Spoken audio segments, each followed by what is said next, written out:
Okay. Hi, everyone.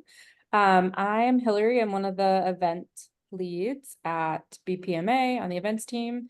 Probably met a few of you either at virtual events or in-person events in Boston if you've come to any.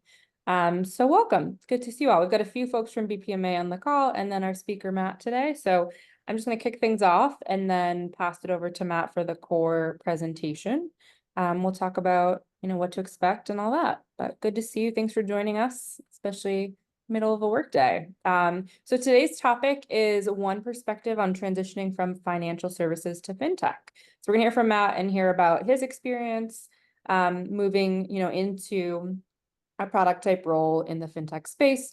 We are trying to every few months or a couple times a year do sort of a focus on an industry and product. So some of you may have joined us earlier this year. I think in March, we did a theme on biotech and healthcare. So we had a similar virtual presentation. And then we also did an in-person event for that one. We had a bunch of healthcare biotech folks in the product space join us in person and discuss sort of unique challenges in that industry. So we thought it was useful, got some good feedback, so we figured we keep trying it. So this month we're talking about fintech. Today's session will go about an hour. So usually what we do is, again, just a couple minutes intro, do like a 30-ish minute core presentation, and then leave some time at the end for Q&A. I'll remind people again in a minute, but we definitely want questions as we go too. So if you have a question about a specific slide or topic, just drop it in the chat and we'll throw it over to Matt as we go. So if you have not attended a BPMA event before or heard of us, we're a professional organization in the greater Boston area. And we really focus on career development for product management and product marketing professionals, often also people who are sort of tangential to those roles or adjacent, but we really try to focus in on the product space. So we do things like events like these. We have one virtual event per month. We occasionally do in-person events throughout the year. We have a lot of content on our website. Website had a little bit of a revamp this year, so it'll look and feel a little bit different. We've got blog posts, links to different resources. And then we also have a mentorship program. So I'll give a shout in a minute on one of the upcoming slides, but we will have a monthly theme of mentorship and coaching later this year. So if you're either interested in our program or just want to learn more about mentorship in the product space and its benefits, keep an eye out for that. But you can visit our website for more information. We do have a number of sponsors and partners who help us make a lot of these events and offerings possible. So our sponsors are Pragmatic Institute, NDT, or New Dimensions in Technology, and Product Board. You can check out more about them on our website. And then we've got a number of partners as well below. A lot of these are great resources for learning about job openings or more resources and learning about product roles and product skills. So definitely check them out if you can. And then we don't have these posted yet to the website. Some of them should be posted pretty soon, but just wanted to give you a sneak peek at some upcoming event themes. So what we're thinking at the moment is in August, we're hoping to actually hold a virtual panel about AI and bring in a few different people with different perspectives on, using generative AI and different AI tools in solutions that they're building, or AI for productivity in the workplace. So if you're interested in that, definitely join us. We're also kind of forming the panel right now. So if there are any BPMA members or event attendees who have a lot of expertise in this area and would be interested in joining the panel, reach out to us. If you go to the website, I think you'll find contact info for the events team. But if not, just keep an eye out for our thank you email for this event, and you can respond with a shout out about that. And then September, mentorship and coaching. October, we'll be talking about pricing. November, product marketing, and then TBD for December. So part of what we do is source event themes from your feedback. So at the end of this session, we'll also be sharing out a link to a survey, and we'd love to hear your ideas for topics and themes that you'd like to hear about too. All right, so let's jump in. A couple of guiding principles for the session if you haven't joined one before. I know some people might be eating lunch, so no worries if not, but if you're comfortable and want to have your camera on, we're just trying to foster a great product community among some of these like repeat attendees. And so see some familiar faces, which is always nice. And then networking, if you're comfortable as well, if you want to drop your name, your title, where you're based, the organization you work at, and your industry or your school, just anything about what you're up to these days. In the chat, if you'd like to even share a link to your LinkedIn, you want people to connect with you, feel free. We want to give people a space to connect with like-minded product people. And then again, ask questions in the chat as we go. Matt mentioned, he's totally happy to take questions on each slide if you have specific questions about specific topics, but we will also have a set time for Q&A at the end. So if you are like me and you need some time to formulate your questions, no worries. So welcome, Matt or Matthew. Matt is a senior partnerships lead at Microti, and he has a bunch of experience in the financial technology and financial services industries. And he has spent some time in a product role in those spaces too. So we thought he'd be a great person to kind of join us today and give us a little bit of insight into his experience and his journey into these types of roles, what he's learned, give a little bit of an intro to fintech in general, like what is it, what can those roles look like, what types of organizations does fintech span?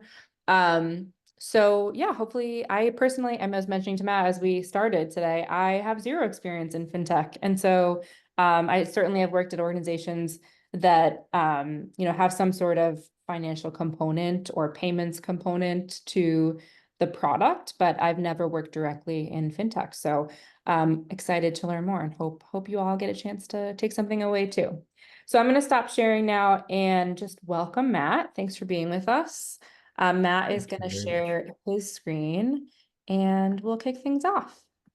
Great. Thank you. Thank you very much. And just to confirm, you can see my screen now, Hillary? Yes.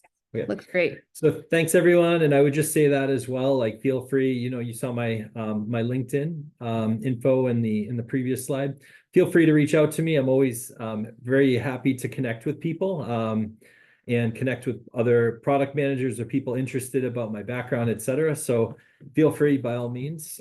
Just to start out, I wanted to share a little bit about my experience, what I've done. So I finished school up in 2001 from university, and since then it's really been all focused in the financial side. So I started out in financial services, and then I transitioned to product management and transitioned to technology organization. So we'll talk a little bit about that. And I'll say also that great to be amongst the Bostonian crowd here. That I originally hail from the North Shore. So I'm in Montreal now, but I originally was raised in Saugus. So a little bit of what it was like for me. So where I started out, I worked in financial services, went to undergrad at the University of Vermont.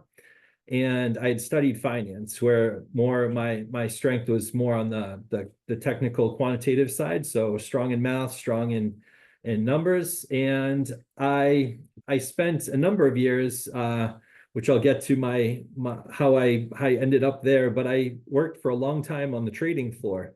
So at this point in time, it was very focused on, this is exactly what it looked like here. These are a couple images I got online from a hedge fund. But this is, if you look at these images on the left and the right, this was my world for 9 years. No meetings, no Zoom meetings, no client meetings. It was all on the desk. So you have between 5 or 6 screens in front of you.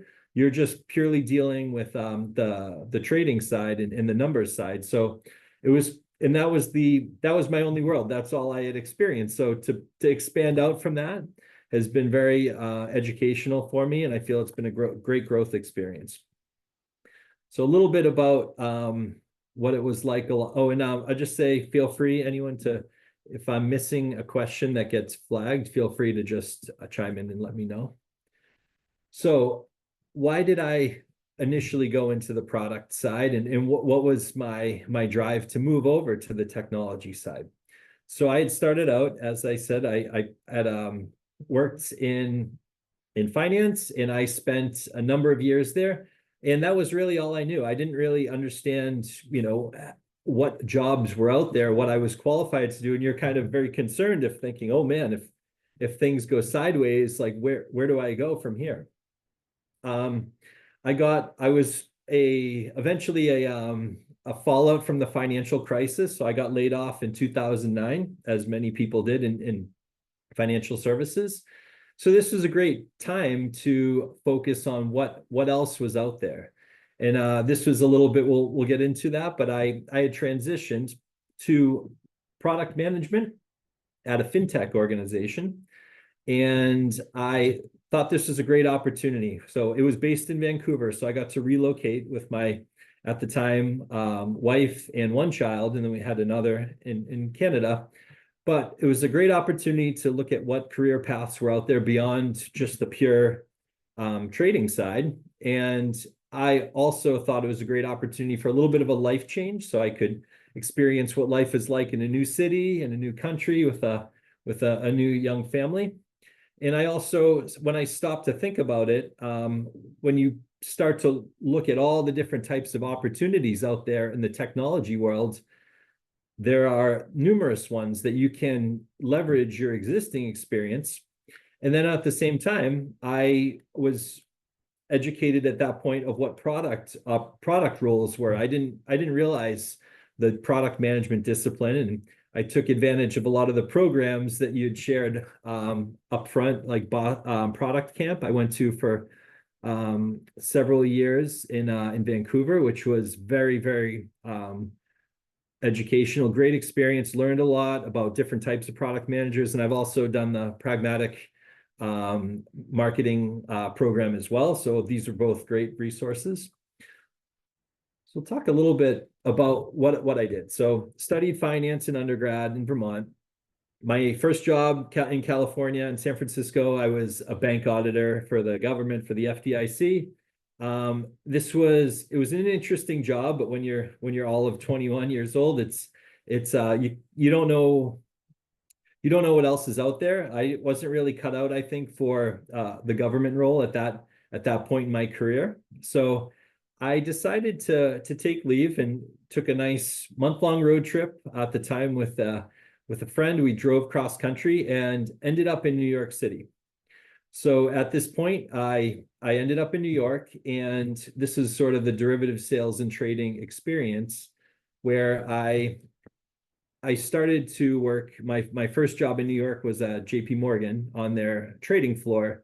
And this was a whole nother world where it's like that image I showed in the beginning. It's a very large trading floor. You're working on complex financial products, and it's a high pressure, high stress environment. So that was definitely a learning experience.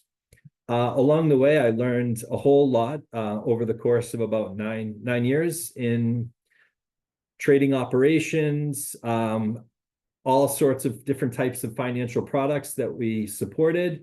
I learned about the risk management side of it, had the chance to work at some of these different trading desks, which is a great experience. And I got my CFA designation as part of that stint, if you will.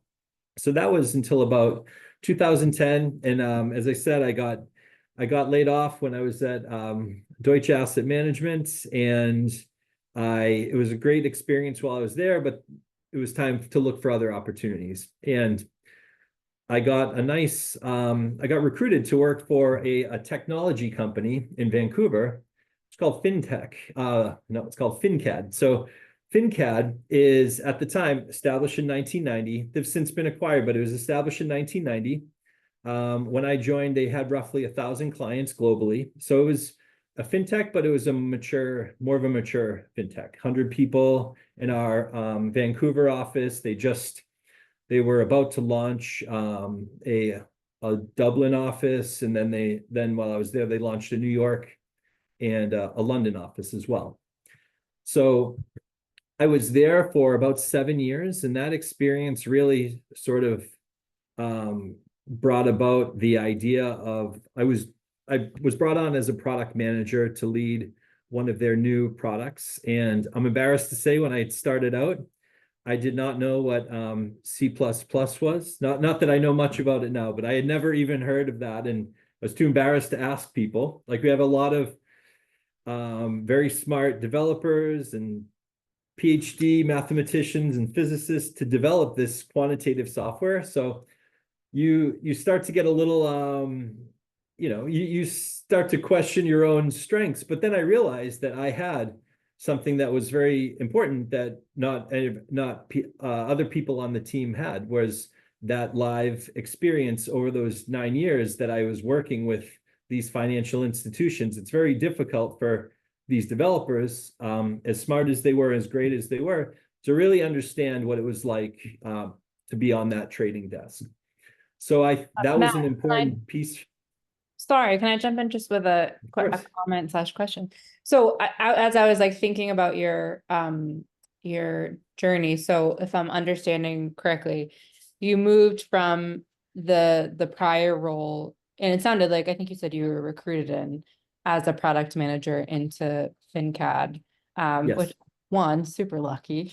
But two, I'm super interested. I'm sure you'll talk about this later in the session too, but in how you either how you or how the recruiter kind of framed that move from like having this deep experience in an industry into like, oh, you could be valuable in a product Mhm. role, even if you haven't done this exact role before.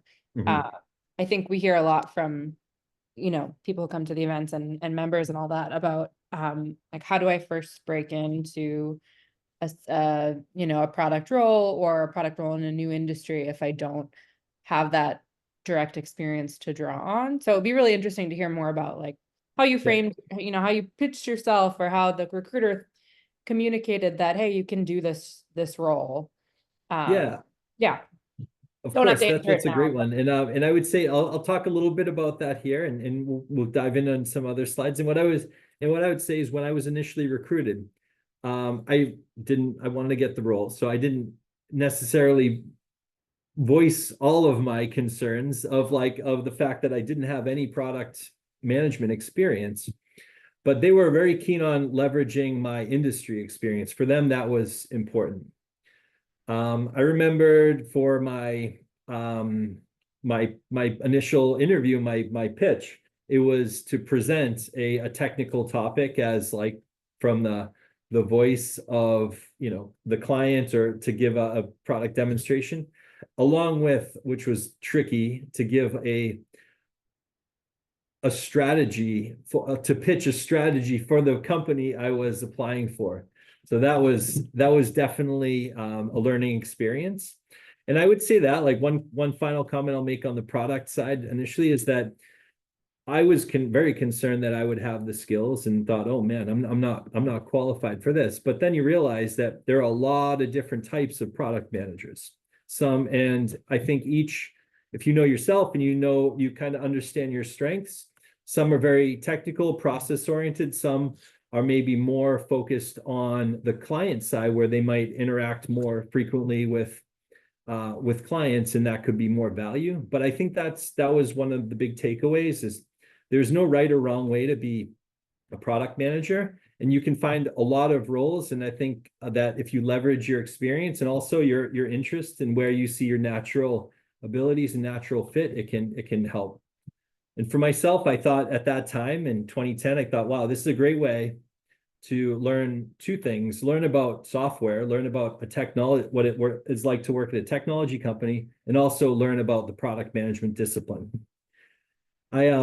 A little bit before we kind of move on to the next slide, I spent some additional roles where, interestingly, I've had the chance to straddle different types of roles. So I led an institutional sales effort here in Canada, where you're focusing on the defined contribution and market, where you think 401k plans.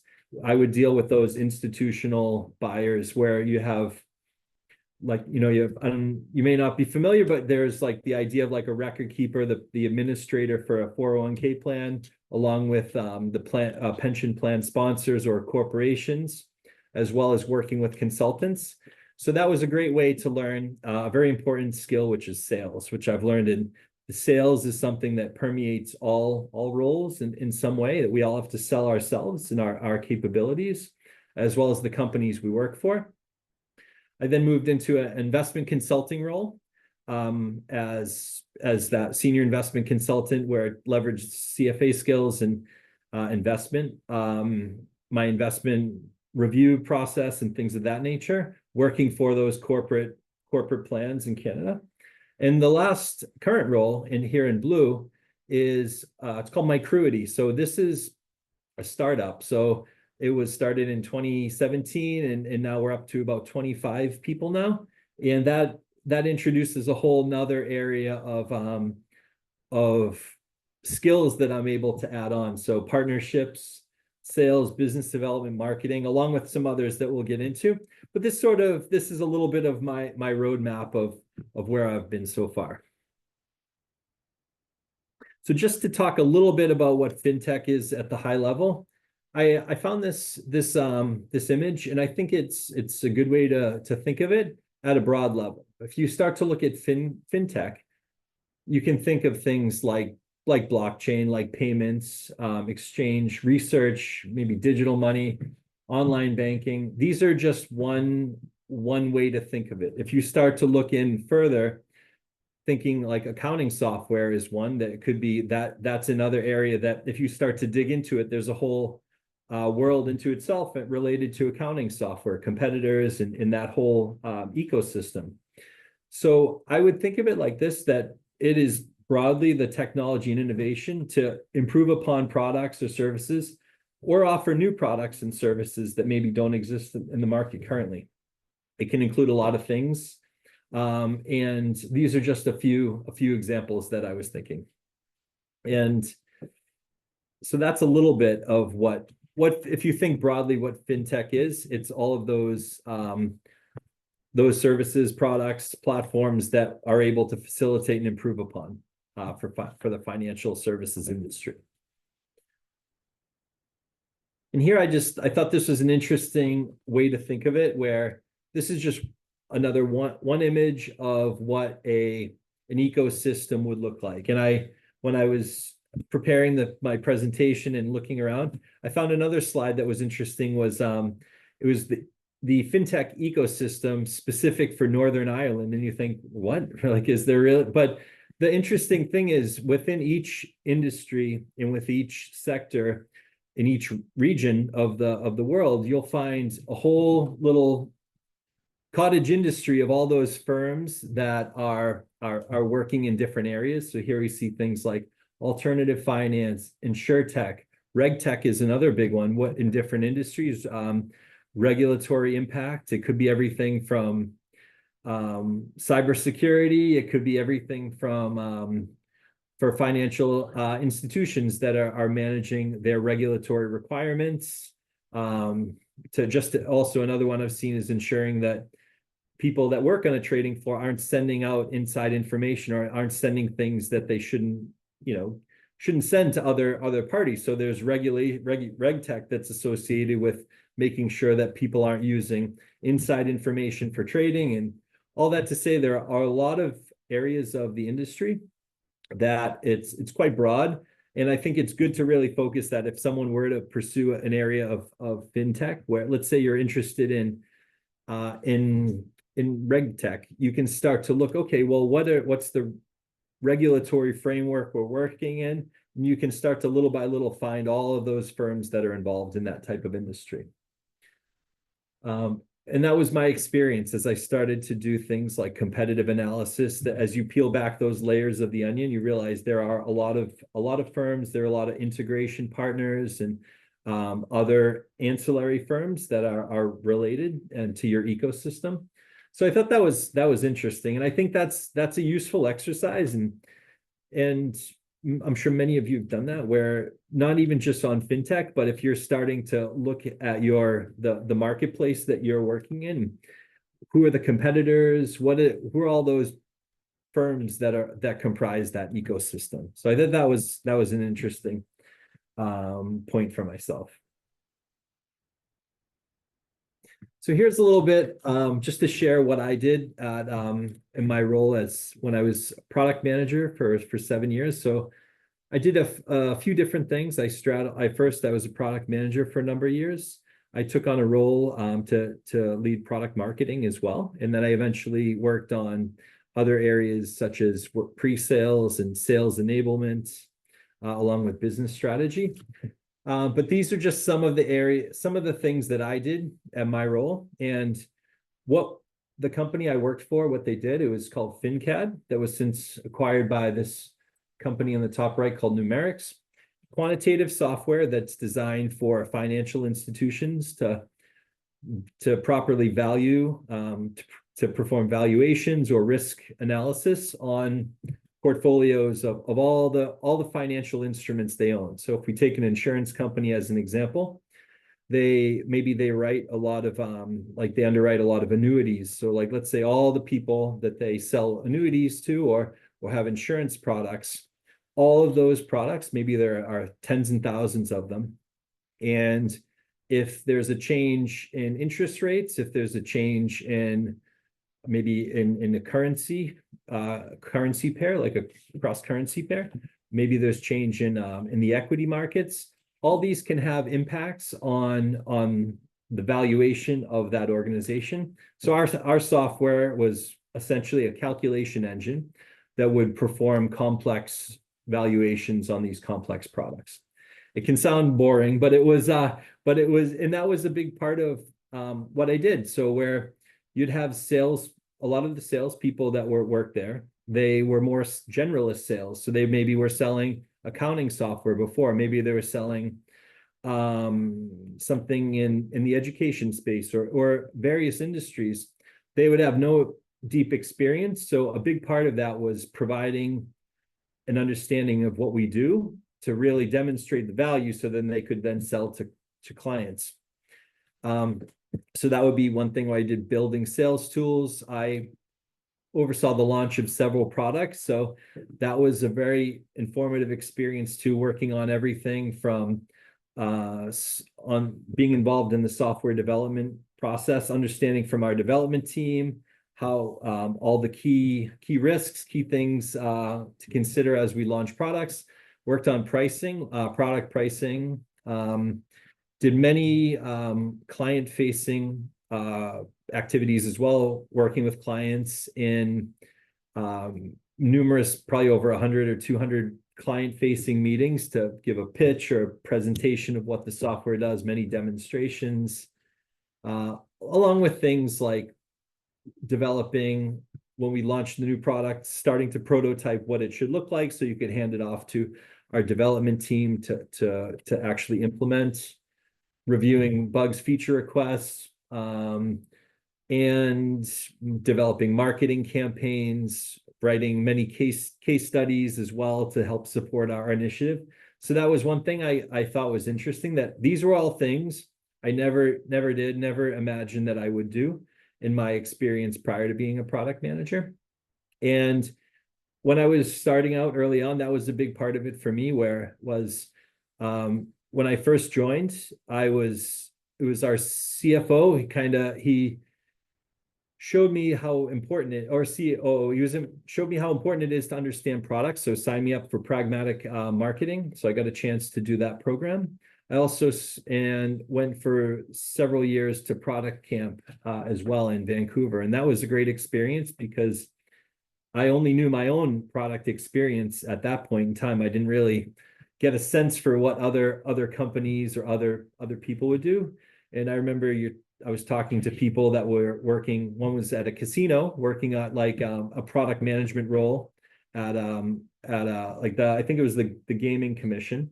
And just to get a sense of what this person did, another person I think worked for Pearson on the education side, and you get a broad range of products knowledge and you realize that there's some things that are fairly universal. Some of these things are maybe standard for product managers.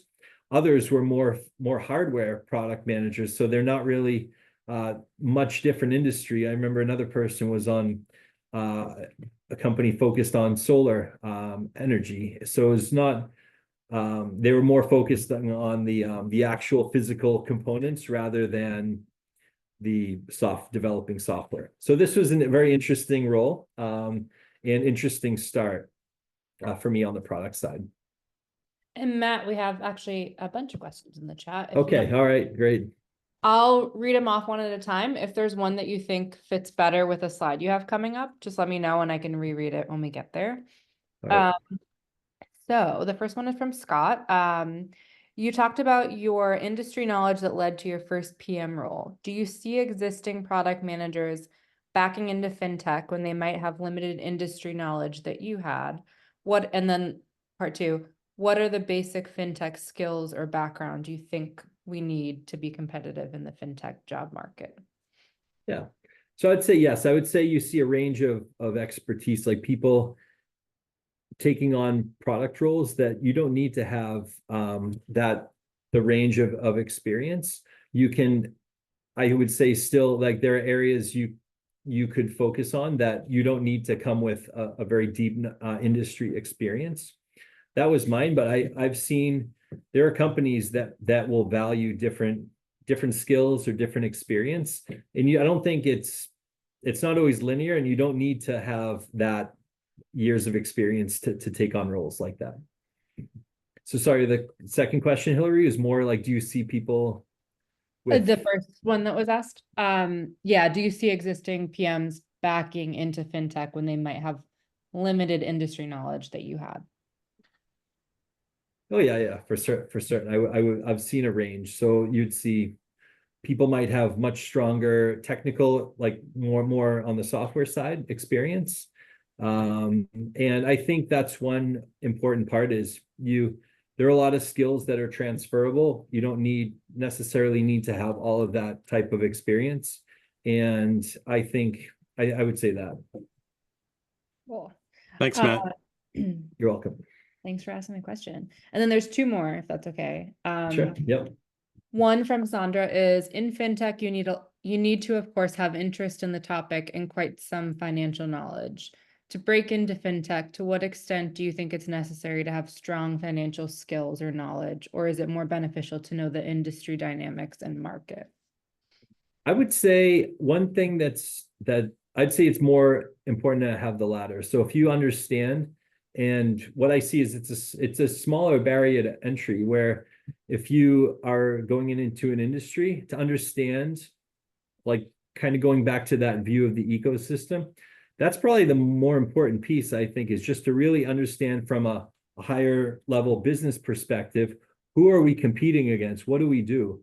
And those are more, I would say that's more valuable. I came with very deep industry experience, but I did not leverage that. I did not always need that deep industry experience. So these years on the trading floor, when you know far too well how the operations and how the workings of a bank would be, it just wasn't always necessary. It was, I think, helpful to understand from a little bit on the context per side when you're speaking with your clients, but it wasn't essential for the job itself. I think just having an interest is key. Like, wherever you go, like, there are so many, even looking at those ecosystems, there are so many companies out there today where they're seeking product people. So I think it's an eagerness to be in the industry you're in, the company you're working for, and just in, willingness to learn these new skills, I think, are probably more important than having X number of years of knowledge before. Thank you. And then the last question for now, from Natalie, what metrics have you used for success for your products?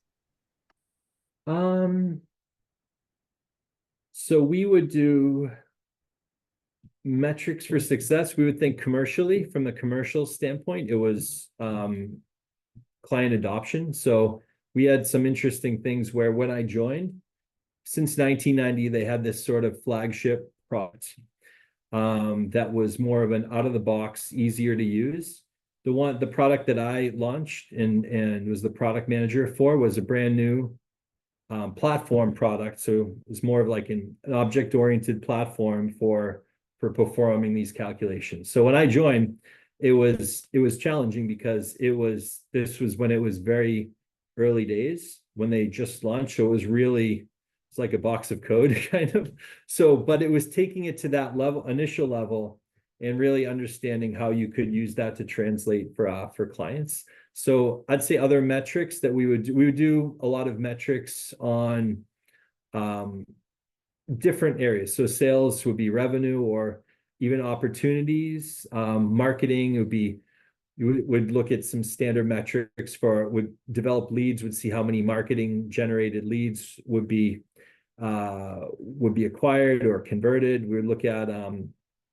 We would also look at on the software side itself, just to try some things we would do, look at feature requests. We try to aggregate across a large number of clients to really try to identify where the product was doing well, what it did well at, what it didn't do well at. So I think those are probably, I guess, some of the key metrics I was thinking about. Okay. And then Keith, I'm guessing this question is for Matt, but is your product SOC 1 tested? Oh, this one, I think it was SOC 2. And I think the ISO 70. Like that was a little while ago, but yes, I believe it was at that point, yeah. And then the one we're at today is SOC 2, like we're SOC 2 accredited. Cool. That's all for now. Thanks, Matt. Sure. So, of course, yeah, and like by all means, like feel free to come back after the webinar or at some point for additional questions. Always happy to. But these are some of the, I guess, higher level lessons I learned along the way that from day one, it was not easy. And I would say after having many years of experience, like even today, it's never easy. There are a lot of, every day is a new challenge and a new opportunity. And I'd say that was a big part of it, is just pushing through and not knowing, like developing a pricing strategy. I developed, we had a MATLAB product, a Python product. I didn't know what C++, but then we started to get into, I was managing a product that was a very technical object-oriented platform. So these were all things that I didn't have the experience on. Could just list a number of them, but I would say pushing ahead through uncertainty, knowing that it's always there, and just having the conviction in yourself and that you think are the right decisions. Rolling up your sleeves and trying a lot of things, I think, is also important as a product person, that to think about it, whether it's if you're organizing, like one thing I did was organize a client roundtable, and we tried different things. You try to get different clients, you try to get different participation, different formats. It's being open-minded, trying a lot of things, diving in, understanding your product well is important. I think whatever industry, some people maybe take a more passive approach and they don't really try to dive in and understand the product. But I think it really helps if you just get in there and act like a user, try to really, really understand it. It can give you a lot of value. It empowers you at your company as well, where people, if they're not as involved, you don't have as strong of a voice when it comes to road mapping discussions or strategy discussions or feature requests and things like that.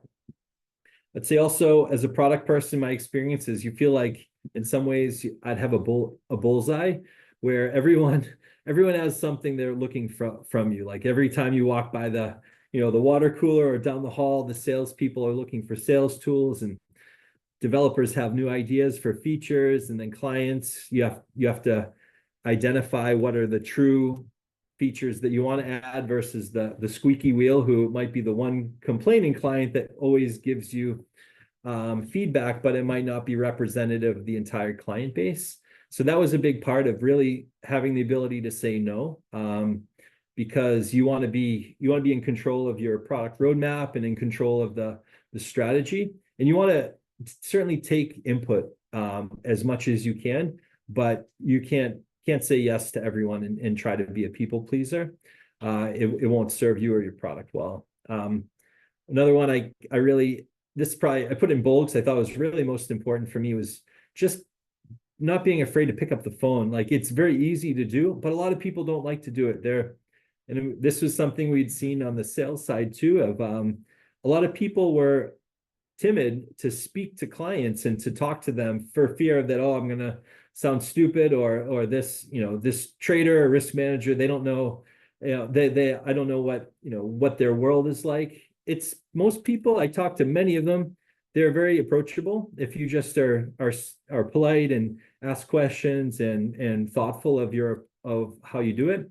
But I think I got so much value out of talking to clients and customers that that's another thing that I think really empowers you as a product person, because it's really tough to dispute that when you talk to many clients versus a product person that's just kind of assuming or focusing internally, forming their hypothesis based on internal meetings. Same thing with when you're making your roadmap or evaluating what your strategy, having data to support that, I think is very key. So a big piece for that would have been using our CRM. We were fortunate to have, let's say, 1,000 clients around the world. So you can really start to identify who is looking for what types of product features. Is this just one person? Is this representative of a large client base? But having data to support that, whether it's on the sales side, the marketing side, developing product strategy, is important. One thing also, I talked about product camp and pragmatic marketing. That was truly eye-opening, because you're talking, get the chance to hear about their experience, and you're like, oh, you know what? Actually, pricing is painful for everyone, and it's not an easy process. You're like, okay, it's not just me. So that was something where connecting with other product managers, I felt like you're part of the product tribe, and it gives you extra things. You always learn something new. And I found it very motivational, like to kind of keep you enthused of your role. And last thing I would say is that I've seen a lot of different types of product managers that need it.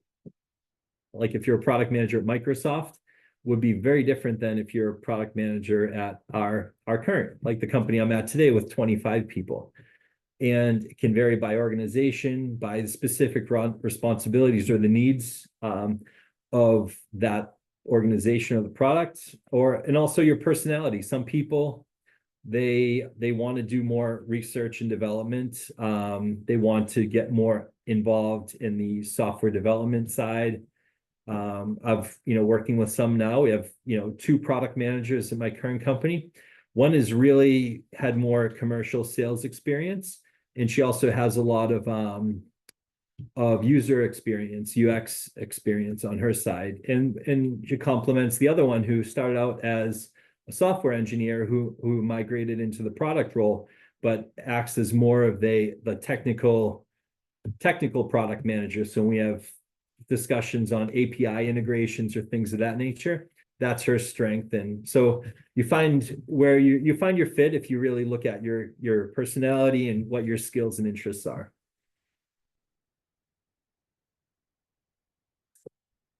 So here, maybe a little bit of overlap from what I was saying on the last slide, but that was a big piece for me. Is from day one, you have to step out of your comfort zone.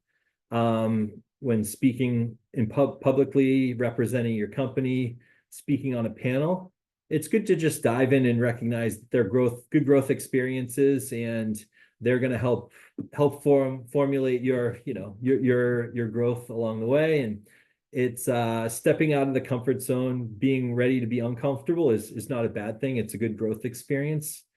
Trying to look at the big picture. I try to understand not just what that company does, but for myself and for the whole ecosystem we were working in, try to understand the bigger picture of how your company and product is linked to the bigger picture was important. So rolling up our sleeves, as said, that was a big piece. Diving in, treating each experience as educational as well was a big one. That just realize, like it's always uncomfortable, and when you're leading a presentation, like, okay, I don't know, you don't always want to, right? It's easier sometimes just say, I'd prefer not to.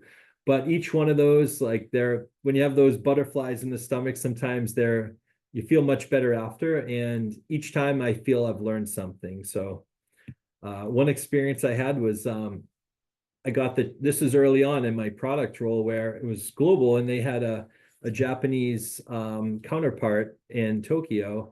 And this is really, I think, when the first year, and they invited me to go over and to present a technical topic to an an audience at a risk management conference in front of 100+ Japanese people. So they had like a translator, and over the course of the week, we had probably 5 meetings a day with clients over the course of the week. It was a tough experience, but I would say it was very educational, great opportunity to visit Tokyo and also just further understand how the software is used, and good growth experience. I've also, I'd say, it's always difficult in some ways, where even today, like reviewing legal agreements or when you're a small company that's trying to do many things, wear multiple hats, every day could feel difficult, but it's not a bad thing. You kind of work through that, and it makes you a stronger resource as well. And then I'd say bigger picture career wise, or thinking in terms of growth and progression, that you're going to have setbacks along the way. Things will change. Maybe you'll get laid off, and I've been laid off twice so far, but and I feel that that's the type of thing, it can happen, and you feel that it makes you more resourceful as you have setbacks and learn to persevere through them. And there's always a way, and things always turn out better as a result of pushing through. So what might feel like a bad experience initially, both times getting laid off in 23 years of work, or 24 years, is you find that your next opportunity is even better. So you're not even mad about it. And I'd say that, like, just having this additive experience, it's helped to open a lot of doors. So you start to see that there are a lot of different possibilities or avenues you could take your career. Awesome. And Matt, we do have one additional Sure. question. Yeah, that's okay. So it says, how much of your time is spent on getting your product compliant with regulatory? If you had to create a pie chart of all you do as a PM, what % would you allocate to regulatory? And then they add, it's hard for me to clearly articulate this question, so feel free to contextualize as you see fit. For context, I come from the med device industry, and this has been something I underappreciated until I had to comply. And thanks for being here.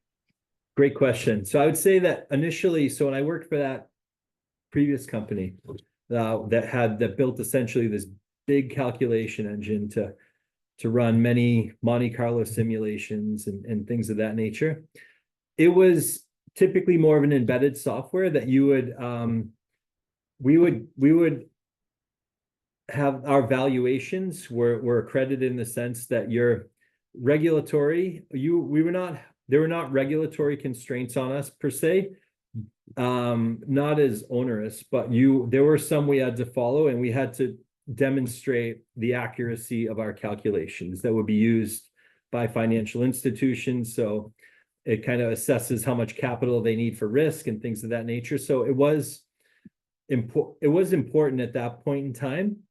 And now it's become far more important for my current role, which this piece doesn't sit on the product team in my current role, but what we do is the company I work for, it's called Micruity.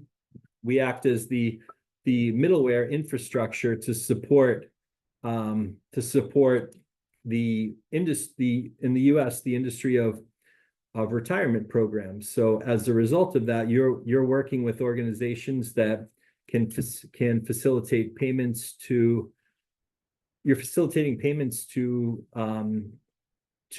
retirees. Essentially, you're not making payments, but you're the technology that will be supporting retirees to get a paycheck in retirement.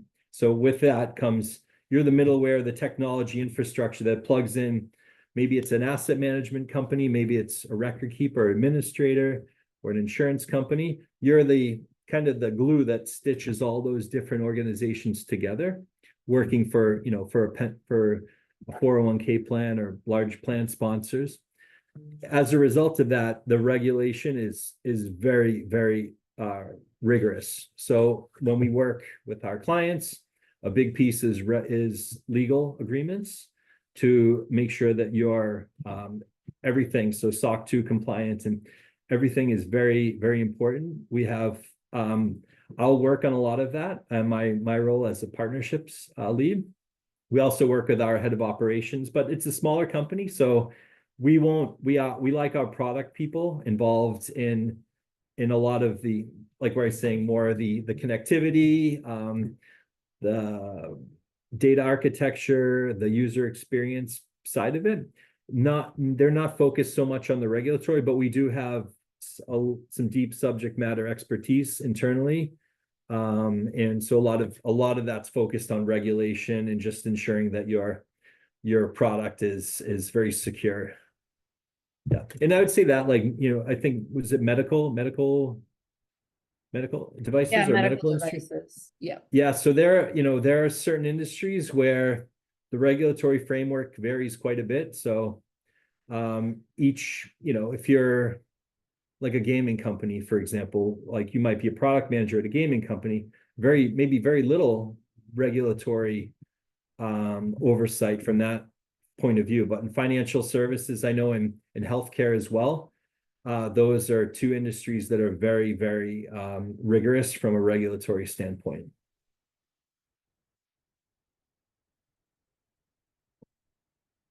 So feel free to have questions. I'll just kind of walk through this is my last official slide. So what I over time, after 23 years, it's kind of fun to prepare this presentation and look back at your experience, and you don't realize it along the way, but you're learning a lot. And I'm sure it's the same for all of you, that you learn a lot over time in your experience that you don't always appreciate in the moment.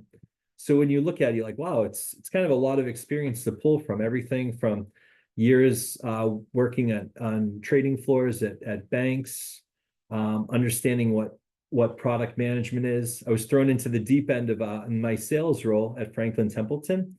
I never had really bona fide sales experience before. So that was another area where I would say none of those were easy, but they were all great experiences, and you learn a lot. Same with marketing, understanding technology.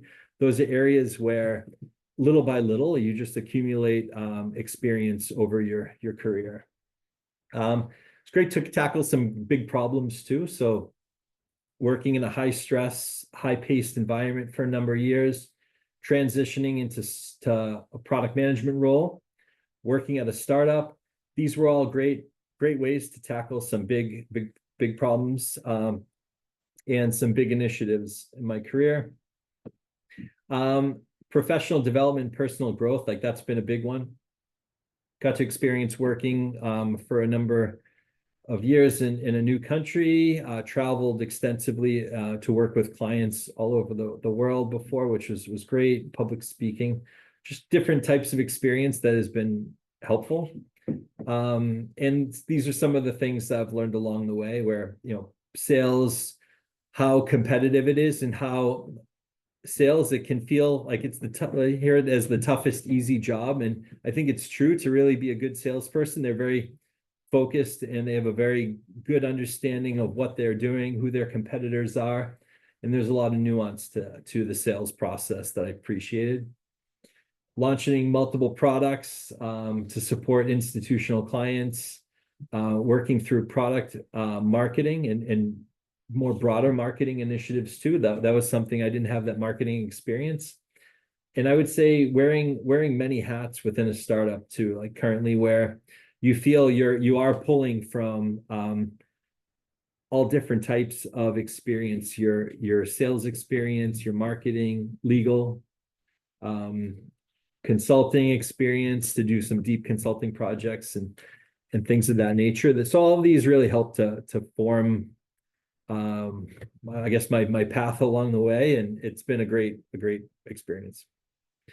I guess I'll open it up for a few last 5 minutes for questions as well.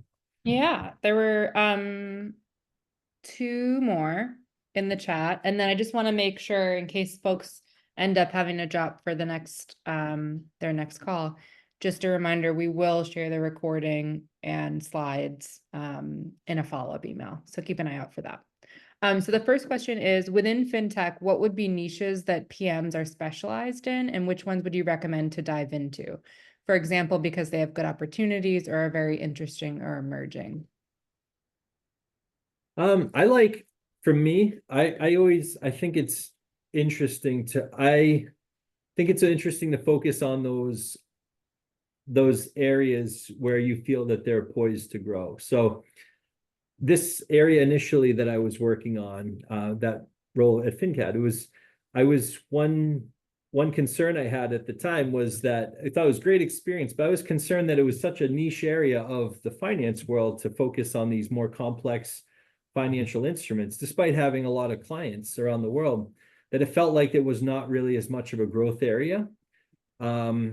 It's very active in that client base, but beyond that, it doesn't seem to be as high growth, poised for high growth across the market, more broad based. Where I am today, what I find interesting about this industry is there are more and more retirees every day. There are not many solutions in the marketplace to do what we do. And I feel that it's the type of company where that their offering is nascent in a market where there's not much existing. This market is growing very substantially. So that's something I would always keep in mind. Gotcha. How were you a better product manager after your sales experience? What was the difference? I would say having a better appreciation for how complex sales processes are and how I guess precarious, like where a sales understanding that sales, what motivates salespeople and understanding how challenging it is in terms of the competitors there, or even if the buyer decides that they're just not as interested. And I think it's just having a better appreciation for the complexity, difficulty of a sales process. And you can also, you have the ability to use that experience to your benefit. You're better able to present your products, better able to represent your company, and ask more thoughtful questions. Even as a product person, you think of the better way to properly prepare for a sales meeting and what types of questions you can really ask. I think it sets you up for success. So, and this is a nice one to end on, I think, which is what's next for you, Matt, in terms of roles. I'm hopeful that they keep me here for a while. It's nice to be at a startup that is growing, where you came in early, you have the opportunity to see it grow and succeed. So I'm hopeful that things continue on that trajectory. And I'm not sure where it's tough to say next. I mean, I think eventually it'll be, it could be a combination. It could be, I could see myself back in a product role at a future point in time. I could see myself, I think I would like to move back to the US at a future point in time too. But I think though, that's one of the benefits where I think you try to find the perfect alignment between the opportunity, the organization. Like some organizations that might prefer to be a product manager over a sales or marketing person, where other companies it might be the opposite. I think so. You have to sort of take that into consideration. But I think I've kind of realized I'm in financial services, and this is my industry. So Love it. Well, thank you so much, Matt, for your time today. This has been awesome, really engaging, and yeah, had a lot of takeaways. So thank you, and thanks everyone for joining and for your questions. thanks for the opportunity. Thanks everyone. Have a great day. Have a great rest of your Bye. week. Bye. Bye now.